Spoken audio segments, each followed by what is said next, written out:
నమస్తే, నేను మీ నాగచంద్రుడు సనుపుల.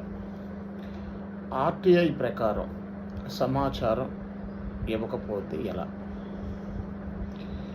మిత్రులారా, ఏదైనా ఒక సమాచారం అడుగుతూ మీరు అధికారులకు right to information act RTI ప్రకారం ఒక అప్లికేషన్ పెట్టుకున్నాక సంబంధించిన అధికారులు మీకు సమాచారం ఇవ్వడం లేదా?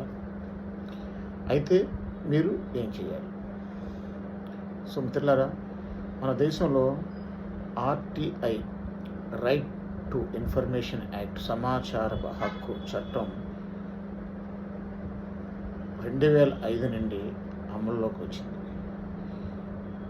ఈ చట్టంలో మనకు 31 సెక్షన్లు ఉంటాయి. ఈ చట్ట ప్రకారంగా ఎవరైనా ఒక వ్యక్తి ఏదైనా